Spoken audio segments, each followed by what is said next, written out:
नमस्कार, स्वागत आहे तुमचं सुषमाज किचनमध्ये। आषाढ स्पेशल तिखट मिठाच्या पुऱ्या पाहणार आहोत। ती खुसखुशीत पुऱ्या तयार होतात। या पुऱ्या तुम्ही तयार करून 15 ते 3 आठवडे पण तुम्ही अगदी कुरकुरीत राहतात एअरटाईट कंटेनरमध्ये ठेवल्या। फुगलेल्या पण पुऱ्या तुम्ही करू शकता। या पुऱ्या थोड्याशा लाटायची काही पद्धत आहे वेगवेगळी।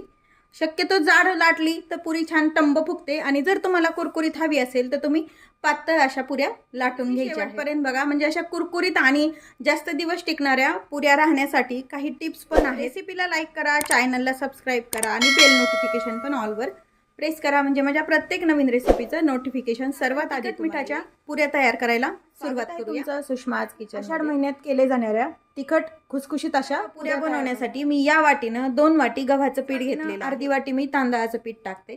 तांदळाचं पीठ ऑप्शनल आहे, तुम्ही याऐवजी ज्वारीचं पीठ पण टाकू शकता, पण तांदळाच्या पिठामध्ये पुरी जास्त। मीडियम साईजच्या 2 चमचे चणा डाळीचं पीठ टाकले आपण। जे पीठ वापरले ते तुमच्या आवडीनं तुम्ही प्रमाण कमी जास्त करू शकता।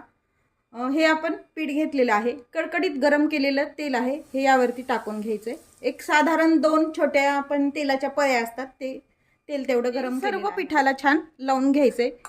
गरम तेल आहे आधी, सुरुवातीला आपण असं चमच्याने आपण हे सर्व तेल छान पिठाला चोळून घ्यायचं। सर्व पिठाला चोळून घेतलेले आहे। मसाले ऍड करूया।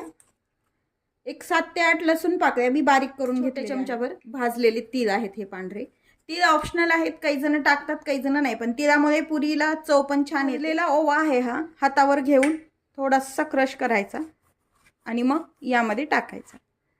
थोडीशी हळद टाकून घ्यायची। तिखट तुमच्या आवडीप्रमाणे, काही जण लाल तिखट वापरतात, काही जण हिरवी मिरची आणि लसण एकत्र काढून पण वापरतात। तुम्हाला हवं ते तुम्ही वापरू शकता। मी शक्यतो लाल तिखटाच्या करते। पुरतं मीठ टाकून घ्यायचं, कोथिंबीर बारीक चिरून स्वच्छ धुवून घ्यायची। कोरडे जिन्नस आधी हाताने छान मिक्स करून घेऊया। सर्व कोरडे जिन्नस आपण मिक्स करून मिक्सरच्या भांड्यामध्ये मी लसूण बारीक करून घेतलेला होता, त्याच भांड्यामध्ये मी पाणी टाकून घेतले, म्हणजे लसणाच्या पाण्यातच हे भिजवतीये। थोडं थोडं पाणी घालत घट्ट पीठ मळून घ्यायचं। हे सैलसर नाही ठेवायचं। पीठ छान आपण मळून घेतलंय, तेलाचा हात घ्यायचा आणि थोडंसं पीठ असं मळून घ्यायचं व्यवस्थित। इतपतच असं घट्ट पीठ बनवायचं आहे, हे जास्त घट्ट नाही व जास्त पीठ छान मुरू द्यायचंय। छान मुरलंय आपलं, पोळपाट घ्यायचा, पुन्हा हे पीठ छान असं मळून घेऊया। पोळीच्या आकाराचा उंडा घ्यायचा, गोळ्यातून एक छोटा उंडा काढून घेतलेला आहे। याची आपल्याला पोळी लाटून घ्यायची व्यवस्थित।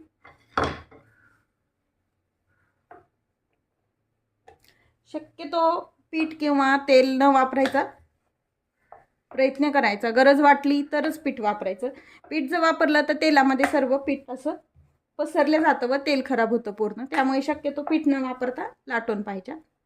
आता हे छान लाटून घेऊया। पोळी जितकी जाड असते त्यापेक्षाही थोडंसं जाडसर लाटून व्यवस्थित मळल्या गेल्यावरती व मोहन आणि पाण्याचं प्रमाण व्यवस्थित झाल्यानंतर चिटकले जात नाही, हे पीठ व्यवस्थित लाटलं जातं तेल किंवा पीठ न लावताही।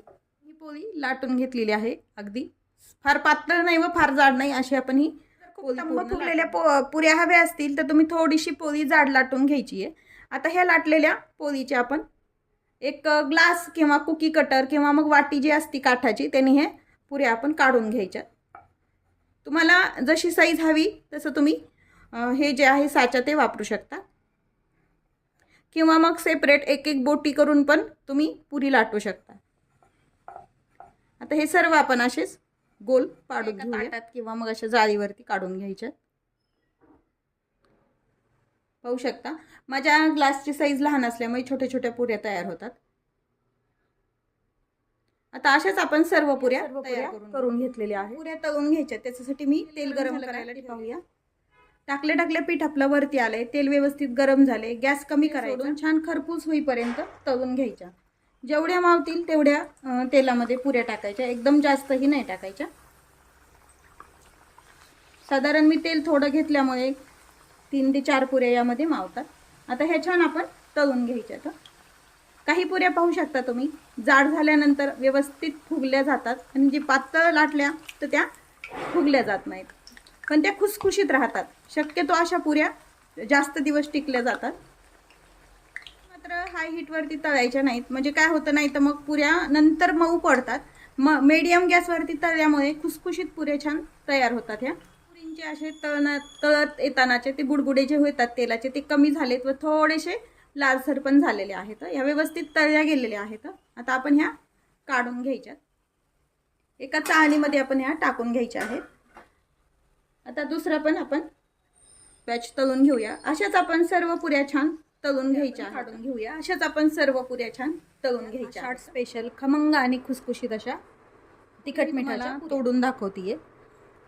अगदी ह्या ज्या पुऱ्या आहेत अगदी कुरकुरीत होतात आणि ह्या पण पुऱ्या टंब फुगल्या तरी कुरकुरीतच असतात. पाहू शकता तुम्ही, अगदी ठिसूळ पुरी तयार होते ही. पण ह्या ज्या कुरकुरीत पुऱ्या आहेत ह्या तुम्ही चांगल्या 8 ते 15 दिवस पण व्यवस्थित स्टोअर, थंड झाल्यानंतर एअर टाईट कंटेनरमध्ये स्टोअर करून ठेवायच्या. 15 ते 3 आठवडे अगदी ह्या कुरकुरीतच राहतात व ते खराब पण होत नाही. आपल्याला जास्त दिवस टिकायचे असतील आणि असे छान कुरकुरीत पाहिजे असतील तर मीडियम टू लो गॅसवरती पुऱ्या तळायच्या. कधीही हाय हीटवरती पुरी तळायची नाही. मग त्यावेळेस काय होतं, एखाद्या वेळेस पुरी वरतून करपले जाते व आतनं मऊ राहते. मग त्या पुऱ्या नंतर थंड झाल्यानंतर मऊ पण पडतात. त्याच्यासाठी व्यवस्थित गॅस मीडियम हीटवरती पुरी तळायची.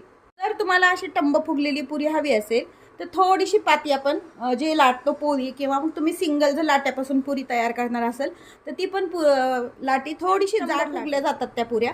आणि जर तुम्हाला अशा कडक पुऱ्या हव्या असतील अशा खुसखुशीत अशा, तर मग तुम्ही थोडीशी लाटी जी आहे ती पातळ पद्धतीनं तिखट मिठाच्या पुऱ्या तुम्ही नक्की सुंदरच होतील. आणि कमेंट करून नक्की सांगा की पुऱ्या कशा झाल्या. चॅनलवर तुम्ही नवीन असाल तर चॅनलला सबस्क्राईब करा, लाईक करा, तसंच रेसिपी शेअर करायला. साध्या सोप्या झटपट तयार होणाऱ्या रेसिपी सोबत पुन्हा भेटूया. तोपर्यंत बाय बाय. व्हिडिओ पाहिल्याबद्दल खूप धन्यवाद.